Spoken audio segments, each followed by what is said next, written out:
Olá, gente. Professor Rafael Lima falando. Mais uma lição, lição de número 9. Quem é o Espírito Santo? O texto áureo se encontra em segunda carta de Paulo aos Coríntios, capítulo 3, versículo 17. A verdade prática reforça aquilo que a gente já tem falado nesse trimestre, que para defender determinadas doutrinas à luz da Bíblia, precisamos conhecê-las profundamente. A leitura bíblica em classe se encontra no Evangelho de João, capítulo 14, versículos 16, 17 e 26, e capítulo 16, versículos 7 a 14. É o texto clássico sobre Jesus afirmando que rogaria ao Pai e enviaria um outro Consolador. Essa lição ela tem uma tríade de objetivos, assim como as demais. O primeiro é mostrar o Espírito Santo como Consolador. O segundo é correlacionar a divindade, os atributos e a obra do Espírito Santo. E o terceiro objetivo, identificar as heresias antigas e as formas como elas se apresentam atualmente.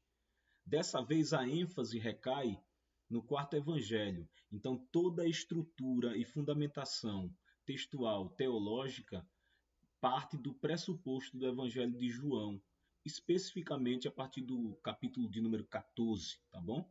A identidade do Espírito Santo, ela é revelada, a lição reforça, desde o Gênesis, quando o Espírito do Senhor estava sobre a face das águas, até o Apocalipse. Por exemplo, os 7 Espíritos de Deus que estão diante do trono e outras referências.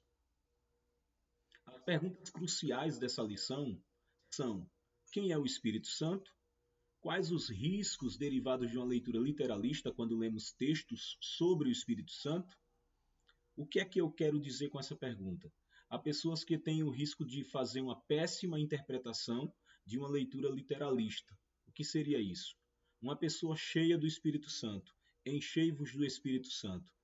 Dá a entender que o Espírito ali, numa linguagem metafórica, figurativa, ele é como líquido, inundando um determinado recipiente, preenchendo um determinado recipiente, que é a vida do ser humano. Então, muitos que têm uma visão literalista podem fazer uma péssima interpretação, achando que o Espírito Santo é uma influência, uma força, ou algo como um líquido, no sentido não pessoal, preenchendo outra pessoa, influenciando. Quais são as heresias acerca do Espírito Santo? E a quarta pergunta, como essas heresias se apresentam atualmente. No primeiro ponto, nós temos a questão do Consolador. William Hendrickson, ele diz que há uma diferenciação entre o termo erotal e o termo aitel. São dois termos que marcam uma diferença entre Jesus e os discípulos.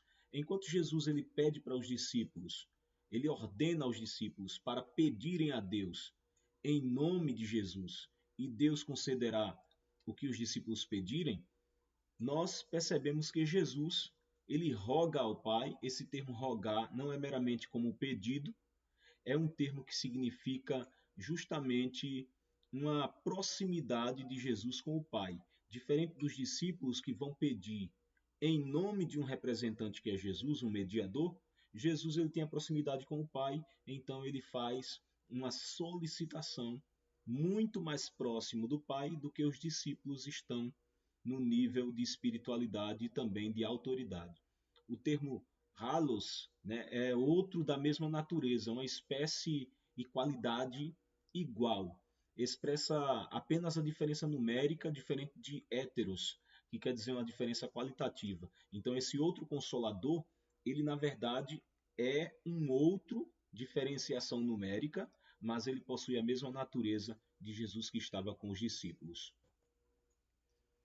Quando a gente vai analisar o termo paráclitos, significa alguém que é enviado para estar ao lado de outra pessoa. Nem sempre essa forma passiva significa passividade no contexto, no significado geral. Por exemplo, nós não podemos cometer o reducionismo de achar que paráclitos é simplesmente consolador, como algumas das nossas traduções fazem ao traduzir o vocábulo. Na verdade, significa alguém que orienta, alguém que faz recordar, alguém que proporciona vida, alguém que proporciona inspiração. Seria uma espécie de conselheiro. É por isso que o Elmer Towns ele vai traduzir da seguinte maneira: o vocábulo parácletos denota um tutor que instrui os seus orientandos, um amigo que respaldava um outro em sua causa de dificuldade e alguém que vinha encorajar uma pessoa que estava ali desencorajada, com medo ou receosa. Esse termo aparece 5 vezes no Novo Testamento, das 5, apenas uma no Evangelho de João, as demais, ou melhor dizendo, apenas uma nas cartas de João, as 4 vezes restantes no Evangelho de João, que é predominante. Quando a gente vai lidar com a divindade, atributos e obras, o César Moisés Carvalho ele vai dizer que o Espírito Santo ele é um Deus propositadamente esquecido. O Deus propositadamente esquecido, que o César Moisés Carvalho diz, se refere a todo o nosso corpus litúrgico. Na nossa liturgia, o Espírito Santo ele é praticamente escanteado nas nossas práticas de adoração, de oração, de louvor e outras práticas.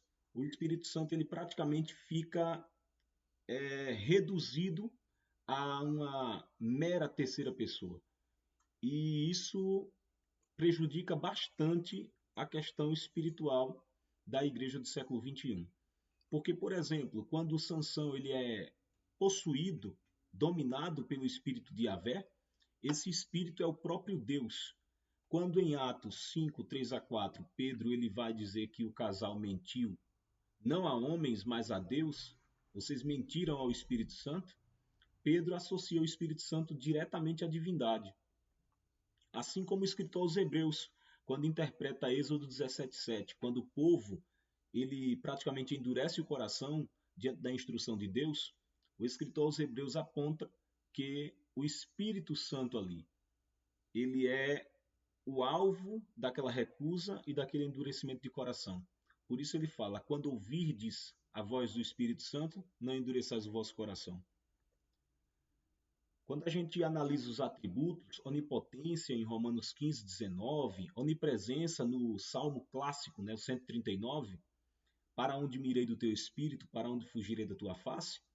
Quando a gente analisa também a onisciência, quando o espírito conhece as profundezas de Deus, conhece o espírito humano, conhece todas as coisas, e a eternidade em Hebreus 9:14. Esses atributos pertencem à divindade. Quando a gente analisa as obras do Espírito Santo, em Lucas 1:35, que gerou o próprio Jesus Cristo, em Gálatas 6:8, que dá a vida eterna, ele guia o seu povo, Salmo 143:10, Isaías 63:14, Romanos 8:14, que é clássico, que diz que todo aquele que é nascido de novo, ele é guiado pelo Espírito Santo. E em Gálatas 5:18, quando ele vai abordar a questão do fruto do Espírito. O Espírito Santo também, em Atos capítulo 20, versículo 28, é considerado o Senhor da igreja. E Paulo vai sintetizar isso dizendo que ele é quem distribui os dons para essa mesma igreja da qual ele é o Senhor. Em 1 Coríntios 12, versículos 7 a 11. Portanto, a gente adentra na questão das heresias. A primeira heresia é o arianismo, que considera o Espírito Santo como criatura. A segunda, bem similar, é o tropsianismo. Esse tropsianismo, ele praticamente considera o Espírito Santo como um anjo, uma criatura angélica. E o pneumatomacianismo, ele considera o Espírito Santo não como divindade, mas inferior. Todos eles bebem do arianismo e fazem a sua determinada recusa. O Eustáquio de Sebaste foi o principal defensor dos opositores do Espírito. Como elas se apresentam hoje? Nas formas de duas principais religiões que tem no mundo.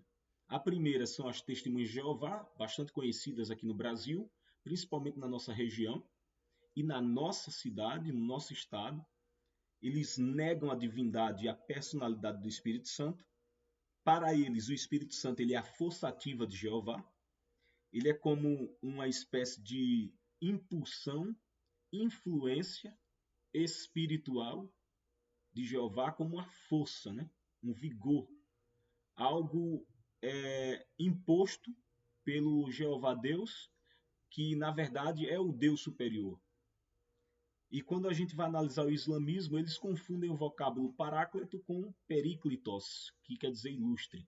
Eles interpretam que, na verdade, o paráclito, né, que é o períclitos deles, é Maomé e não o Espírito Santo.